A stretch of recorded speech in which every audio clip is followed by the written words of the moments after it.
Why are you recording me? Pray. Dear Jesus, I pray for Sammie, and I pray that she has the confidence of speaking in front of everyone today. And I pray that God will really speak through her and make this a really easy thing. And I pray that she has confidence. And I pray that her anxiety doesn't get to her, but she actually has fun teaching. And amen. Amen. Okay. I'm very nervous right now, but I'm here, so,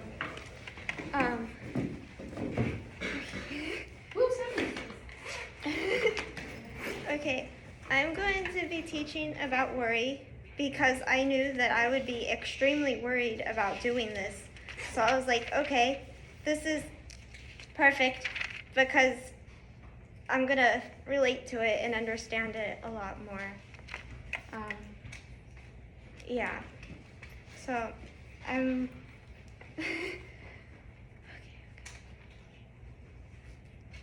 I don't really know how to get into this, but I'm reading from Matthew 6:25 through 34. I don't know if it's, but I have it. I have NIV if anyone's reading it. Therefore I tell you, do not worry about your life, what you will eat or drink, or about your body, what you will wear.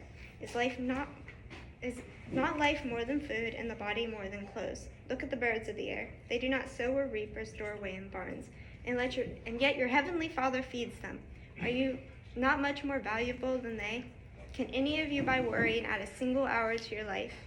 And why do you worry about clothes? See how the flowers of the field grow. They do not labor or spin, yet I tell you that not even Solomon in all of his splendor was dressed like one of these. If that is how God clothes the grass of the field, which is here today and tomorrow is thrown into the fire, will he not much more clothe you, you of little faith? So do not worry, saying, what shall we eat, or what shall we drink, or what shall we wear? For the pagans run after all these things, and your heavenly Father knows you need them. But seek first his kingdom and his righteousness, and all these things will be given to you as well. Therefore, do not worry about tomorrow, for tomorrow will worry about itself. Each day has enough trouble of its own. So I'm pretty sure everyone's felt worried or anxious about something, because that's what things are. They're overwhelming. They're a lot. But worrying isn't just like, oh, this thing is scary. It's your attention is being divided from what's important, and it's taking away from what is actually there. If you think of, when you're worrying about something, you're not just like, oh, this thing is happening. You're thinking of like the worst case scenario. What is the worst that could happen? And that's taking away from what is true and what is important, which is God. So worrying isn't just this thing that you're thinking about. It's actually taking away from yourself. Like when I was preparing for this, I was spending more time worrying about it than actually preparing. I had like 2 weeks to prepare. I did most of this last night because I got so anxious, and when I get anxious, I tend to procrastinate. So I just kept putting it off and off, which obviously made it more stressful because I had less time to finish it. So worrying didn't help, it took away. And so going into that, things are still overwhelming and you're going to think about them a lot. So why shouldn't you worry when it's already scary? Why shouldn't you prepare for the worst? And the answer to that is that God is with you and God provides. Look at the birds of the air. They do not sow or reap or store away in barns, and yet your heavenly Father feeds them. So if God's providing for the birds that don't store or prepare or do anything, then is he not going to feed you and take care of you like he takes care of the birds? They have what they need, so you can trust that God is going to do the same for you, and if not more. And can any of you, by worrying, add a single hour to your life? Which, no, you can't. You're not adding anything. You're not helping anyone, yourself. And it's just taking away.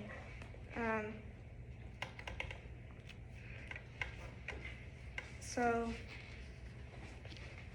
oh gosh.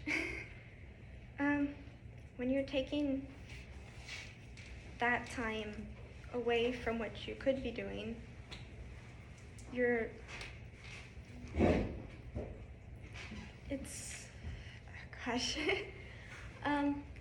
like a distraction. It's like you're putting your worries and your anxieties and your fear above God.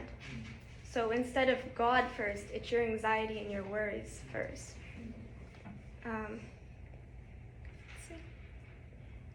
So if God takes care of the birds and he takes care of the grass and the flowers and all of those things, he's going to take care of yours. And God should always come before those worries.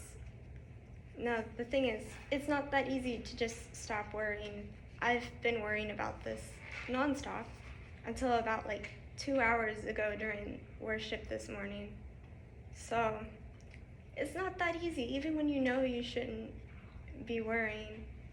And even with that knowledge that God is going to take care of you, it's not an easy thing to do. And so that's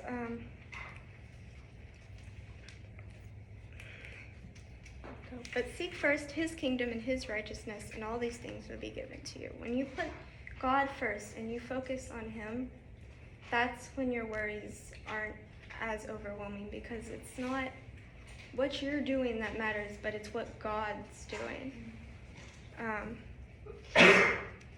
You look for God first, and even trusting in that God's going to provide. You don't just do nothing. The birds still go look for food. The grass still grows. So you trust God that as you're doing the things you're doing and preparing, he's going to speak through you or do things for you, provide for you. And even then, it's still a lot knowing those things and trusting God. And you have to surrender your worries to him and be like, God, you are more important than these worries. And I know a lot of times it can very easily be taken in, okay, I'm going to ignore my worries and pretend they don't exist. And that doesn't work very well, because you're not getting rid of them. You're shoving them into a corner for later. So when you surrender your worries, you talk to God like, yes, I'm scared and overwhelmed, or I'm worried about these things, but this is yours. I'm giving this to you, and I'm going to trust that you're going to provide, and you're going to do your thing because you're good and you love me. So yes, it's okay to be scared and overwhelmed, because this world can be very scary and overwhelming. But those fears can't come before God. I know we've talked a lot about out of order. What's the word? Your priorities being out of order, where God should be on top. It's very easy for those fears and anxieties and insecurities to come before God. And so you have to surrender them to God and say, no, you are above these things and you are greater than these things. I feel like I was supposed to go longer, but I'm really bad at time management, and I thought this would take longer. But that's all I have.